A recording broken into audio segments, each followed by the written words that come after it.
प्रश्न है सनातन धर्म क्या है, और कुछ कथाकार कहते हैं कि सनातनी बन जाओ। इस पर आपके क्या विचार है? जो सत्य होगा वही मैं आपसे कहूँगा, लेकिन कल के वीडियो के लिए 2 मिनट आपसे बात कर लेता हूँ। कुछ लोगों ने कहा कि मौत को टाला ही नहीं जा सकता। तो मित्र, एक आदमी के अहंकार की रक्षा करने हेतु शास्त्रों से, सत्य सनातन से बेईमानी करना उचित नहीं है। यदि मृत्यु को टाला ही नहीं जा सकता है तो महर्षि मार्कंडेय के संदर्भ में क्या बोलेंगे आप, और क्या कहेंगे सती सावित्री देवी के संदर्भ में जो अपने पति के प्राणों को मौत से छीन कर ले आई, और क्या कहेंगे ऋषि शुक्राचार्य के संदर्भ में जो असुरों की मौत को टाल रहे थे, और क्या कहेंगे भगवान कृष्ण के संदर्भ में जिन्होंने अपने गुरु के बेटे को जीवित किया था, जो कई वर्ष पहले मृत्यु को प्राप्त हो चुके थे, हड्डियां भी नहीं थी, शरीर निर्मित किया उनके लिए और उनकी आत्मा को उसमें प्रवेश करवाया। औसत आदमी 80 वर्ष जीता है, 100 वर्ष जीता है, 150 वर्ष जीता है, लेकिन दिव्य संत देवराहा बाबा ने सारे रिकॉर्ड ही तोड़ दिए। और क्या कहेंगे महाबली हनुमान जी के बारे में जिन्हें आदिशक्ति माँ भगवती सीता ने अपना पुत्र स्वीकारा और अजर अमर होने का वर दिया, जो अभी तक मृत्यु को प्राप्त नहीं हुए, अभी तक अमर हैं, अजर हैं। और ऐसे कई लोगों के बारे में जिक्र है जो अजर अमर हैं। तो उनके संदर्भ में क्या बोलेंगे आप? मैं धीरेन्द्र शास्त्री के खिलाफ नहीं हूँ, धीरेन्द्र शास्त्री का विरोधी नहीं हूँ, उनके अहंकार का विरोधी हूँ। यदि वो असत्य कहेंगे तो उसका विरोध मैं करूँगा। सुहानी शाह से धीरेन्द्र शास्त्री की तुलना की गई थी, तब भी मैंने कहा था धीरेन्द्र शास्त्री विचारों को पढ़ने में सक्षम है, और धीरेन्द्र शास्त्री बहुत आगे की बात है, इसलिए सुहानी शाह से तुलना करना मूर्खतापूर्ण है। तब आपकी विद्वता शायद कहीं सो गई थी, तब आपके मुख से फूल नहीं बरसे थे, लेकिन जब मैंने अहंकार का जवाब दिया तो आपकी विद्वता जाग उठी। विचार पढ़ने में सक्षम है, मैंने इससे इनकार नहीं किया, लेकिन विचार पढ़ने से कौन सी महाक्रांति घट जा रही है? आपके अंदर बुद्धत्व खिल जा रहा है, रामत्व कृष्णत्व शिवत्व में डूब जा रहे हैं आप। कौन सी महाक्रांति घट गई कि जीवन के सारे राज परमात्मा को आपने पा लिया? क्या किया उससे? बल्कि इससे नुकसान ही हो रहा है। एक घटना जिसे आप चमत्कार समझ लेते हैं और जीवन के तमाम दरवाजों को आप बंद कर देते हैं और वहीं सीमित हो जाते हैं। जैसे एक प्रसंग आपसे कहूँ, एक ऋषि गंगा तट के किनारे बैठे हुए हैं और एक सन्यासी उनके पास आता है और उनसे कहता है कि तुम्हारा नाम बहुत सुना है, लेकिन क्या तुम पानी में चल सकते हो? तो वो ऋषि कहते हैं कि बैठो, बात करते हैं, कहाँ से आए हो, कैसे पानी में चल लेते हो, बताओ। तो वो कहते हैं कि मैं 50 वर्ष तक तपस्या किया हूँ और मैंने ऐसी सिद्धि पा ली है कि मैं पानी में चल सकता। तो वो ऋषि कहते हैं कि मुझे साल में 4 बार गंगा पार करनी होती है और उसका 1 रुपये लगता है। यानी 50 रुपये की सिद्धि पाने के लिए तुमने जीवन के 50 वर्ष बर्बाद कर दिए। इसमें ना तो तुमने परमात्मा को पाया, ना सत्य को उपलब्ध हुए, सिर्फ पानी में चल लेते हो, बस इतना ही। तो कोई सिद्धि आपको मिल भी गई तो उससे क्या हो गया? सत्य को उपलब्ध तो नहीं हुए आप, परमात्मा को तो नहीं पाया आपने, रामत्व में डूबे नहीं, जियों को ही साधते रहोगे, शरीर को ही साधते रहोगे, राम को कब साधोगे, सत्य को कब साधोगे? इन चक्करों में पड़े रहोगे तो परमात्मा से और दूरी बढ़ती चली जाएगी। और मेरे संदर्भ में कहा गया कि उनके नाम पर रोटियां सेक रहा हूँ, तो मैं किसी के नाम पर रोटियां नहीं सेकता हूँ, ना ही किसी के नाम पर मैंने कोई रोटी खाई है। अपने कार्य का मैंने एक भी पैसा आपसे नहीं लिया है और निःशुल्क ध्यान सिखाता हूँ। खुद से प्रयास करता हूँ कि और बेहतर सुविधा आपको दे सकूँ। ना ही एक पैसे का कोई डोनेशन अभी तक आया है, और आएगा भी तो उससे स्कूल, कॉलेज, यूनिवर्सिटी खोलूँगा, विज्ञान की प्रयोगशालाओं को खड़ा करूँगा। पाखंड और अधर्म के मार्ग पर नहीं हूँ। एक आदमी जो दुनिया भर में प्रसिद्ध है और अपने आप को गुरु कहता है, उसने मुझे अपना शिष्य बनाने के लिए बहुत बड़ा पैसा ऑफर किया था। मुझे इतना करना था कि मुझे मेरे पास जो है उसे दिखाना था और कहना था ये सब इनकी कृपा से मुझे प्राप्त हुआ। तो मैंने उन्हें अस्वीकार किया। दरबारों और संस्थानों ने मुझसे संपर्क किया, मैंने उन्हें अस्वीकार किया। पाखंड का मार्ग मैंने नहीं चुना है और सत्य के साथ मैं खड़ा हुआ।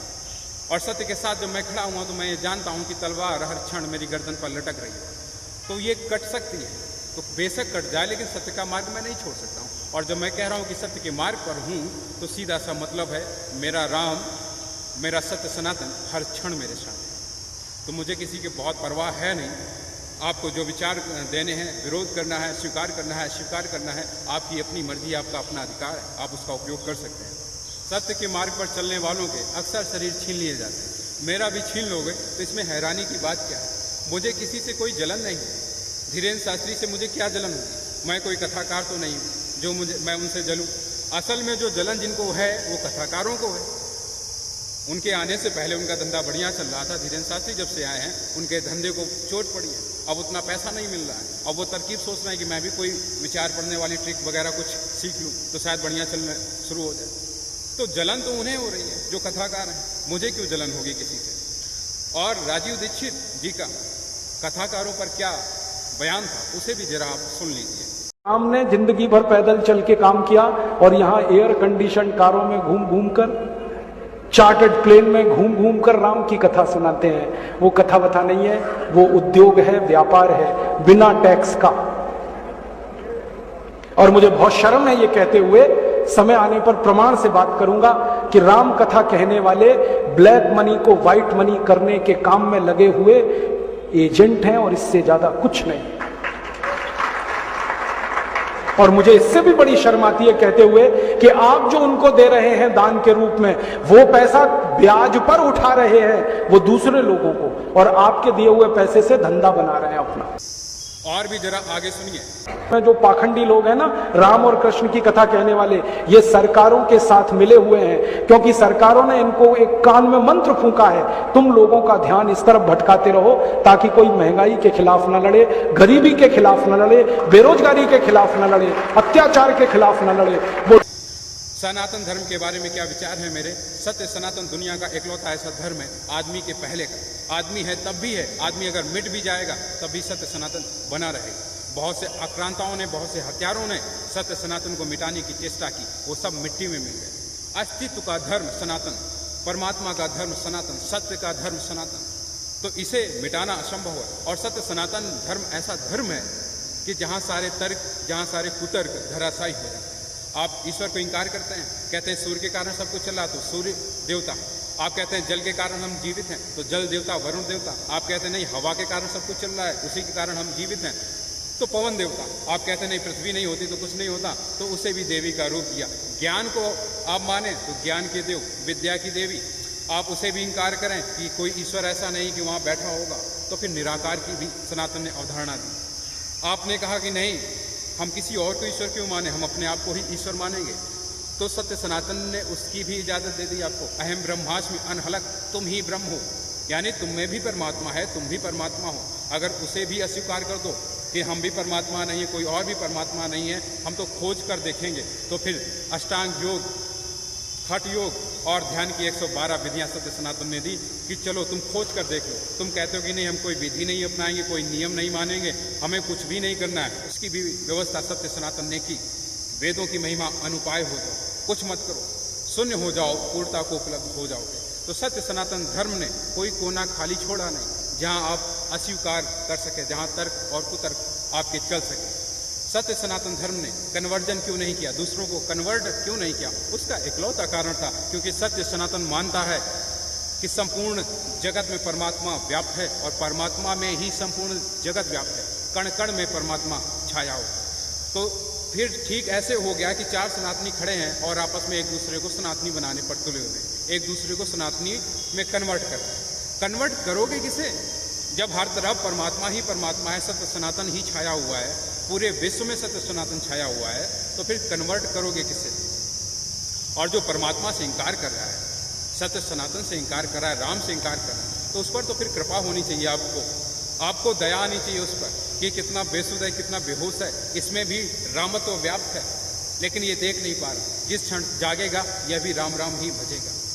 तो आपका आत्मविश्वास लगातार कमजोर होता जा रहा है, इसलिए सत्य सनातनी बनने की होड़ में आप लगे हुए हैं। आप सर्वदा ही सनातनी थे, सर्वदा ही रहेंगे, आपको बनने की आवश्यकता नहीं है। आपका भरोसा कमजोर हो गया। भरोसा कैसा होना चाहिए एक सत्य सनातनी? प्रहलाद के भरोसे में और आपके भरोसे में बड़ा अंतर। हिरण्यकश्यप प्रहलाद से कहते हैं कि इस खंबे में भी ईश्वर है क्या? तो प्रहलाद कहते हैं कण कण में ईश्वर है, इस खंबे में भी ईश्वर है, और ईश्वर को दृश्य होना पड़ता है। लेकिन आपका भरोसा लगातार कमजोर होता है। सनातनी बना नहीं जाता है, आप सर्वदा ही सनातनी थे, सर्वदा ही सनातनी रहेंगे। बस कोई इतना बेसुध है, कोई इतना बेहोश हो गया है कि वह सनातन को स्वीकार नहीं कर पा रहा है, वह राम से इंकार कर रहा है। उसकी बेहोशी के कारण जिस क्षण वह अपनी बेहोशी हटाएगा, उसमें भी वही राम खिलेगा जो तुम में है। तो सत्य सनातनी बनो नहीं, तुम सर्वदा ही सनातनी थे।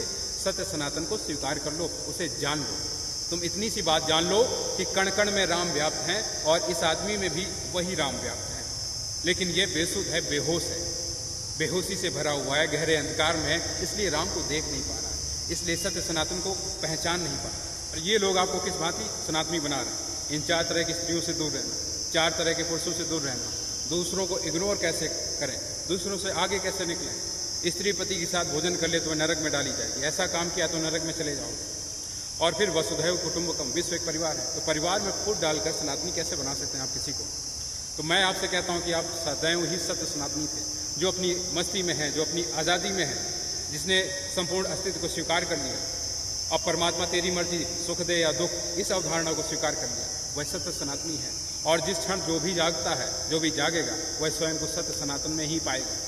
इसलिए बहुत फिक्र मत करो, इनकी बातों में मत आना, सनातनी बनने की कोशिश करने लगो। क्योंकि कोई यदि बहुत प्रसिद्ध गायक है, वो एक दिन दावा करे कि मैं गायक बनकर दिखाऊंगा, गायक बन जाऊंगा, तो ऑलरेडी गायक है। कोई कवि दावा करे कि मैं कवि बनकर दिखा दूंगा, कवि बन जाऊंगा, तो ऑलरेडी वो कवि है। ठीक ऐसे ही कोई तमाशा दिखाता हो और कहे कि मैं तमाशबीन हो जाऊंगा, तो इससे ज़्यादा क्या तमाशा दिखाओगे? पहले से ही हो तुम, तो सनातनी आप पहले से ही हैं, इसलिए आपको बनने की आवश्यकता नहीं है। बस उसे जाग कर देख लो या फिर स्वीकार कर लो। स्वीकार करो तो फिर संपूर्ण अस्तित्व को स्वीकार कर लो और यह भरोसा कर लो कि संपूर्ण अस्तित्व में राम ही राम व्याप्त है, कण कण में राम ही राम है। मरेंगे ये सब भी, राम की कथा सुनाते सुनाते हार्ट अटैक आएगा, मरेंगे वो भी। डायबिटीज सबको हो रखी है, मैंने देखा है नजदीक से जाके, सब इंसुलिन लगाते हैं, खाते हैं गोलियां, अपनी डायबिटीज नहीं मिटा पाते, दूसरों को उपदेश देते फिरते। ब्लड प्रेशर सबको बढ़ा हुआ है, क्योंकि ये जो काला धन है ना, इसका हिसाब किताब करने में बीपी ही बढ़ने वाला है। सब बीपी की गोलियां खाते हैं, सब डायबिटीज के लिए शिकार है, तो दूसरों को उपदेश देंगे तो मैं भी लग जाऊं।